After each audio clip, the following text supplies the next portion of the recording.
हाय। आप सभी दोस्तों का मेरा ऑनलाइन क्लासेस के यूट्यूब चैनल पर सभी का स्वागत है दोस्तों। तो मुझे उम्मीद है कि आज एक नया सब्जेक्ट हम चालू करने वाले हैं और आपको बता दिया गया कि इससे पहले वाली वीडियो में कि जो प्लेटफॉर्म है बुक वॉल्यूम नंबर सेकंड उसको हम प्रत्येक दिन रीजनिंग और मैथ के क्वेश्चन प्रत्येक करवाएंगे।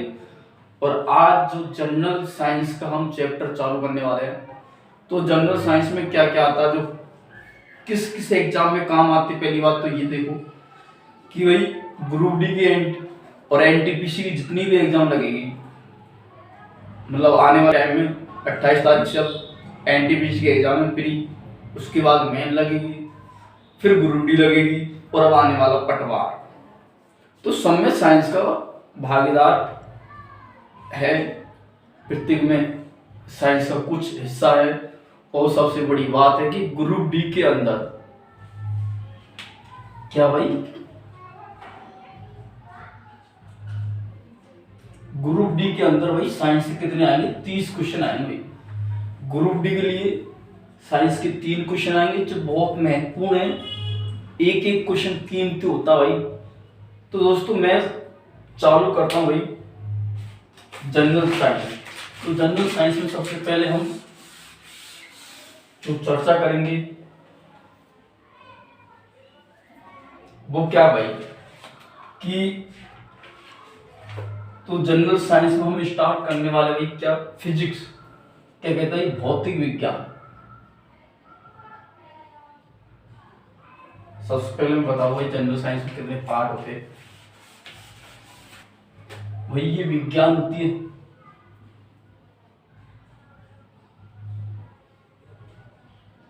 विज्ञान। तो भाई विज्ञान के 3 पार्ट होते हैं भाई, केमिस्ट्री, फिजिक्स और बायो, जो अक्सर एग्जाम के अंदर आते हैं। एक पार्ट हो गया भाई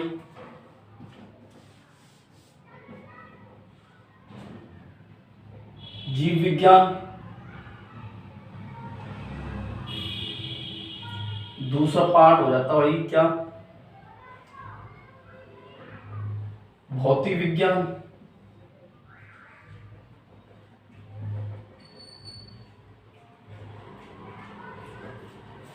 और तीसरा पार्ट होता है क्या भाई, रासायन विज्ञान।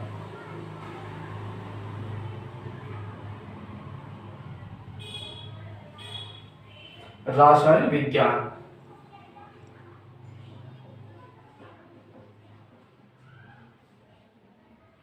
तो ये 3 पार्टों में साइंस को बांटा गया है। इसको हम बायोलॉजी बोलते, फिजिक्स बोलते, केमिस्ट्री बोलते। रासायन विज्ञान जो केमिस्ट्री कहा जाता है, केमिकल होते हैं भाई। इसके आगे जाके और पार्ट हो जाते हैं, लेकिन अपन को तीनों से मतलब है। तो तीनों के अंदर में जो चैप्टर चालू करने वाला हूं, वो चैप्टर भाई जो सब्जेक्ट अपना वो फिजिक्स वाला पार्ट अपन स्टार्ट कर रहे हैं। तो ये फिजिक्स वाला पार्ट स्टार्ट करेंगे अपन, बहुत अच्छी तरीके से पढ़ाएंगे दोस्तों। तो दोस्तों आप सभी से रिक्वेस्ट है भाई चैनल को सब्सक्राइब कर ले, क्योंकि ये ग्रुप डी, एनटीपीसी और पटवार के लिए जनरल साइंस, किसके लिए भाई, ग्रुप डी, एनटीपीसी और भाई क्या, पटवार, तीनों के लिए भाई इसका पटवार में, ग्रुप डी में, एनटीपीसी में साइंस का हेम रोल होने वाला भाई। जब विशेषकर ग्रुप डी में तो 30 क्वेश्चन आएंगे दोस्तों, ठीक है। तो उसका हम फिजिक्स वाला पार्ट उठा लेते हैं। तो फिजिक्स की शुरुआत कैसे हुई ये भी बताना जरूरी है। फिजिक्स क्या होती है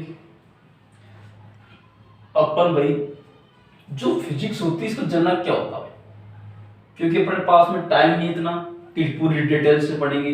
अपन को जो क्वेश्चन पुटअप होते हैं उन बातों को अपन को पढ़ना है। तो सबसे पहले फिजिक्स का जनक की बात करते हैं। इसका जनक का नाम क्या है? तो सर आइजैक न्यूटन नाम उसका। क्या भाई? Sir Isaac Newton. Isaac Newton इसके जनक, किसके भाई? फिजिक्स के। फिजिक्स के जनक कहे जाते हैं भाई। अब एग्जाम के अंदर क्वेश्चन आ जाता है कि भौतिक विज्ञान का जनक किसे कहा जाता है, तो क्या होगा भाई? सर आइजैक न्यूटन अपना आंसर हो जाएगा। उसके बाद अपन भाई बात करते हुए यहाँ पे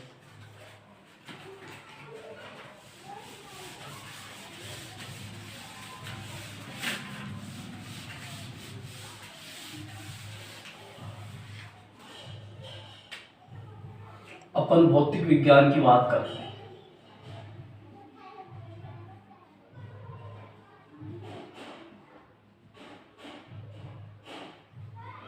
इसका जनक बताया मैंने भाई। जनक कौन है इसका? सर आइजैक न्यूटन इसके जनक है। अब भाई भौतिक विज्ञान होती है, इसके न्यूटन हो गया। उसके बाद अपन बात करते हैं राशि। राशि कितने प्रकार की होती है भाई? जो राशि होती है, जो मुख्य रूप से क्या भाई, दो प्रकार की राशि होती है। एक सदिश राशि, दूसरी अदिश राशि भाई। एक हो गया भाई सदिश राशि,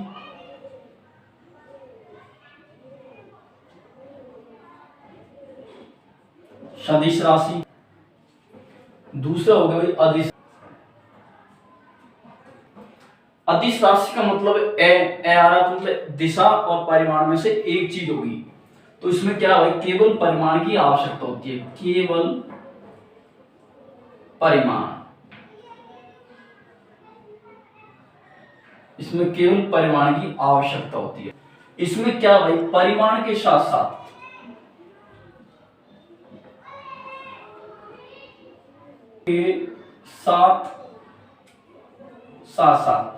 दिशा की भी आवश्यकता होती है। ये क्या हो जाती है, अदिश राशि। अब दोस्तों आपको पता लग रहा होगा कि ये इसने ऑलरेडी पहले लिखा हुआ है, तो ऐसा नहीं है। ये पहले क्या मैंने भाई अभी बनाया था वीडियो, वो थोड़ा खराब बन गया था, इसलिए मैंने भाई मिटाने की आवश्यकता नहीं है, इसलिए इसको नहीं मिटाया था। ठीक, तो ये तो उदाहरण हो जाते भाई किसकी? अदिश राशि की। ये हो जाती है सदिश राशि की। कार्य, ताप, शक्ति, ऊष्मा, समय, दूरी, द्रव्यमान, दाब, विद्युत धारा, क्षेत्रफल, आवेश, चाल, ये सब अदिश राशि के उदाहरण दोस्तों। उसके बाद सदिश राशि, बल, भार, वेग, विस्थापन, त्वरण, चुंबकीय क्षेत्रफल और संवेग, ये सभी सदिश राशियों का उदाहरण कहलाते हैं दोस्तों। उदाहरण है। एग्जाम के अंदर ग्रुप डी में बहुत काफी क्वेश्चन पूछे गए हैं कि सदिश राशि और अदिश राशि में समानता क्या है, दोनों की परिभाषा बताइए, उदाहरण बताइए। मतलब ऐसे क्वेश्चन बहुत पूछे थे। तो दोस्तों अब हम बात करते हुए इनके बारे में, कार्य क्या होता है, ताप क्या होता है, ऊष्मा क्या होती है, ऊर्जा क्या होती है, इनके बारे में हम चर्चा करते हैं दोस्तों। इनको मिटा देते हुए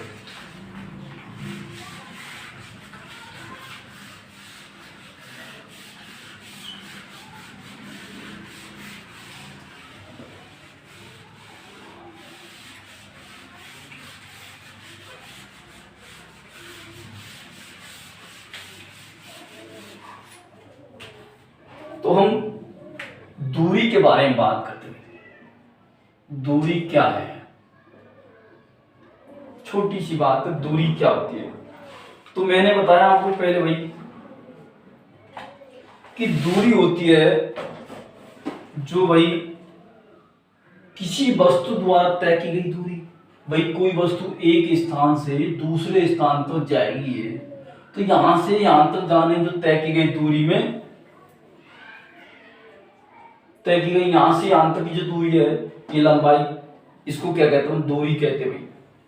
किसी वस्तु द्वारा तय की गई पथ की लंबाई, ये पथ हो गया, और यहां तक जो लंबाई इसकी जो तय की गई है, इसको हम कहते हैं दूरी। अब पूछ ले भाई दूरी का मात्रक क्या होता है? भाई मात्रक पूछे तो ये दूरी किस में मापी जाती है? मीटर में। दूरी का मात्रक क्या हो जाएगा? मीटर। अब पूछ ले तो भाई दूरी किस प्रकार की सदिश राशि है, अदिश राशि है?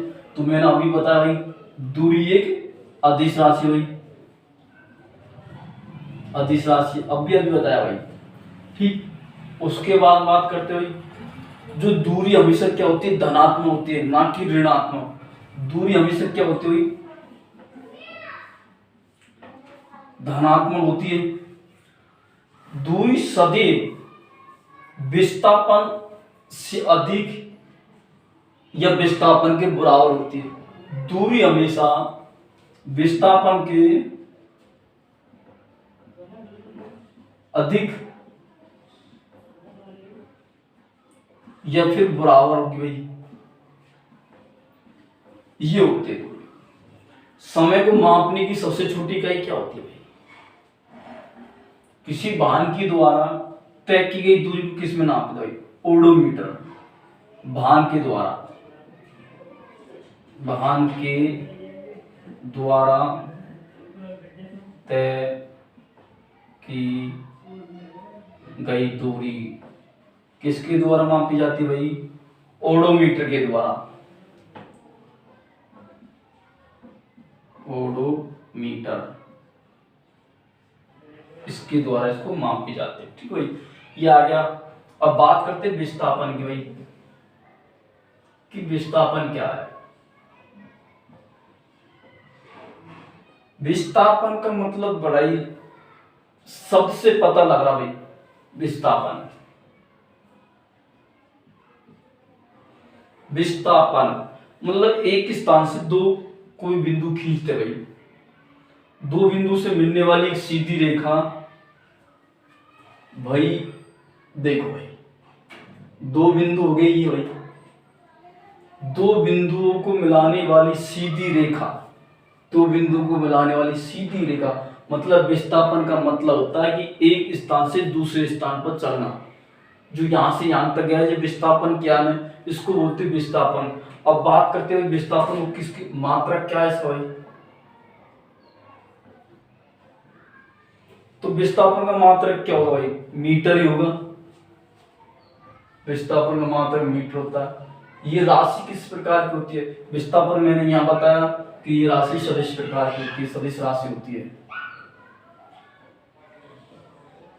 सदिश राशि होती है। उसके बाद भाई ये विस्थापन हमेशा धनात्मक, ऋणात्मक, शून्य,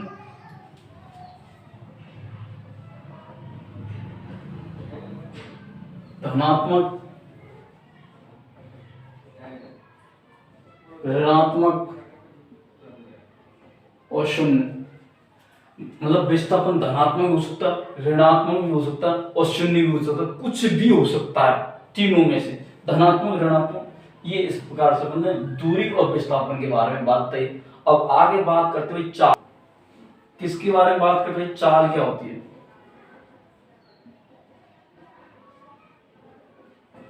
चाल क्या होती है?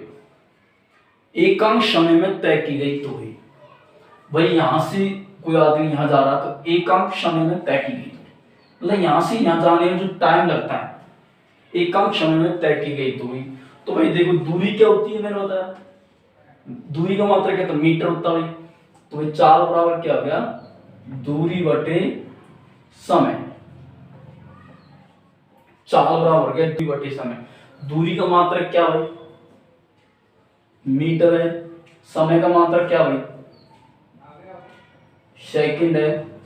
अब भाई अपन निकालते बीमा, चाल की बीमा निकालते भाई, बीमा। तो बीमा कैसे निकाले भाई? जो मीटर होता भाई लंबाई में, तो एल हो गया एक बार है, और टी हो गया भाई क्या? एक बार। टी समय, तो बीमा क्या निकलेगी भाई? एम एल टी माइनस, क्योंकि कोई संख्या नीचे से ऊपर ले जाते तो वो माइनस में हो जाती है, तो ये बीमा निकलेगा भाई। चार की बीमा क्या निकलेगी? M zero L one T minus one. ये अपनी भाई क्या निकली? चाल की बीमा निकली। और दोस्तों आगे बताते हैं आपको। देखो दोस्तों, अब बात करते हैं आगे। चाल के बाद आ गया वेग, जिसे अपन कहते हैं विस्कोसिटी। क्या कहते हैं भाई? विस्कोसिटी कहते हैं भाई, वेग आ गया। तो वेग क्या होता है भाई, एकम समय में तय की गई, एकम समय में तय किया गया विस्थापन। भाई अपन एक स्थान से दूसरे स्थान पर टाइम लगता है। विस्थापन का मतलब होता है भाई, मैंने विस्थापन में बहुत बताया, विस्थापन का मतलब बताया मैंने आपको अभी थोड़ा जस्ट पहले बताया कि दो बिंदु के एक स्थान से दूसरे स्थान पर सीधी रेखा में मिलते हैं, मतलब वो बात भाई, एक स्थान से दूसरे स्थान विस्थापन कर लिया, मतलब एक्सचेंज कर लिया, तो वो विस्थापन कहलाता है। तो विस्थापन के अपन परिभाषा तो लिखने की जरूरत ही नहीं, क्योंकि एकांक समय में तय किया गया विस्थापन, तय किया गया विस्थापन। तो अपन क्या करेंगे, वेग बराबर होता है विस्थापन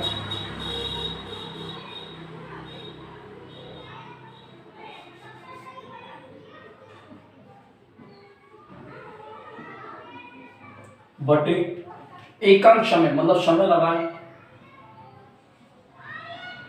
ठीक, ये हो गया भाई।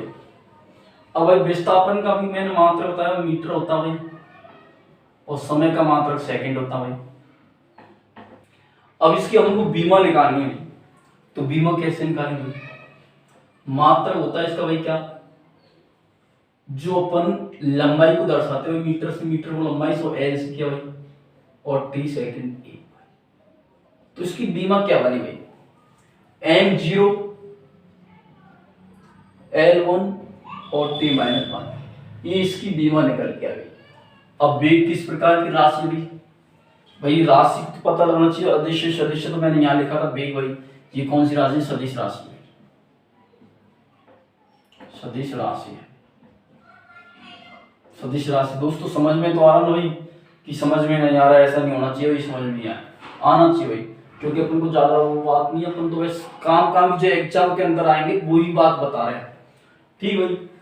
पूछ सकता भाई वेग किस प्रकार की राशि, तो सदिश प्रकार की राशि, इसका मात्रक पूछे तो मीटर प्रति सेकंड होता है। उसके बाद भाई इसकी बीमा पूछ ले तो m0 l1 और t माइनस 1 होता है, इसकी बीमा हो गई। और मात्रक तो बता भाई मीटर प्रति, इंग्लिश में बोले तो मीटर प्रति सेकंड होता है, ठीक है। चाल वेग, अब लेते हुए त्वरण,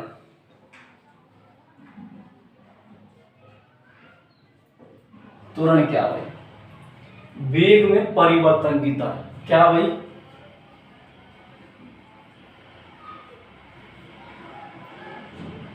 वेग में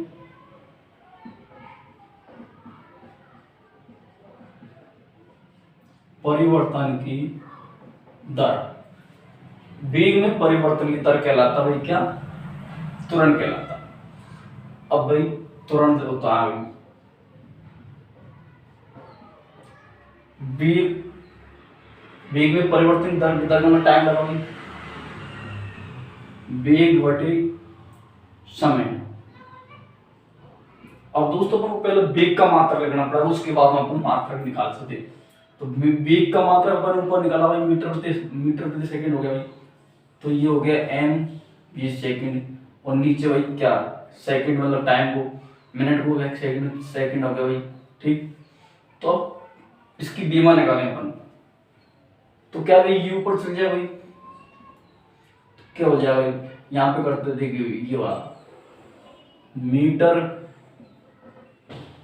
बटे सेकंड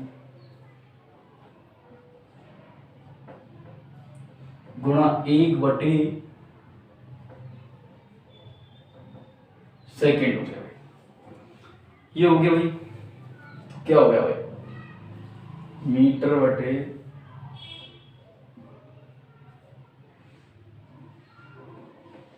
सेकंड विशाल, मतलब मीटर का मतलब था भाई एल हो गया भाई, L1 T2, ठीक।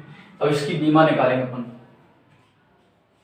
तो m0 जो द्रव्यमान होता भाई L1 T माइनस 2, ये इसकी बीमा निकल गया।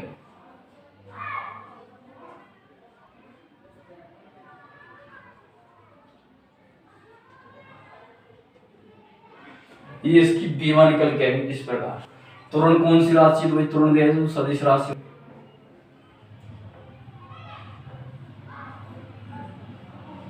यहाँ तक समझ में आ रहा भाई सबके, देखो भाई, और मुझे उम्मीद है कि सबके अच्छी तरह समझ में आया होगा, क्योंकि अपन ने कुछ भी ऐसा नहीं किया अलग, अपन सब बात को पढ़ चुके पहले से, और पहले से पढ़ चुके तो कोई प्रॉब्लम आनी नहीं चाहिए समझने में भाई। अब अपन तुरंत वही किससे दर्शाते, ए से दर्शाते भाई तुरंत। तो वेग में परिवर्तन की दर भाई बी से यू बटे टी, क्योंकि भाई टाइम लग रहा है यहाँ से यहाँ तक जाने में, जो वेग में परिवर्तन हुआ है तो भाई टाइम तो लगता है, तो इसलिए अपन ये फॉर्मूला हो गया त्वरण का भाई, कौन सा, त्वरण का। अब मैं बोलूं भाई कि ए बराबर क्या है, तो ए बराबर यहाँ होगा भाई त्वरण। अब बी बराबर बोलूं तो ये हो गया अंतिम वेग,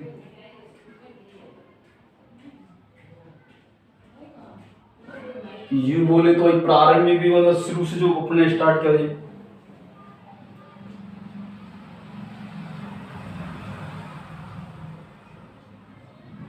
और टी का मतलब आप सभी को पता वही समय है।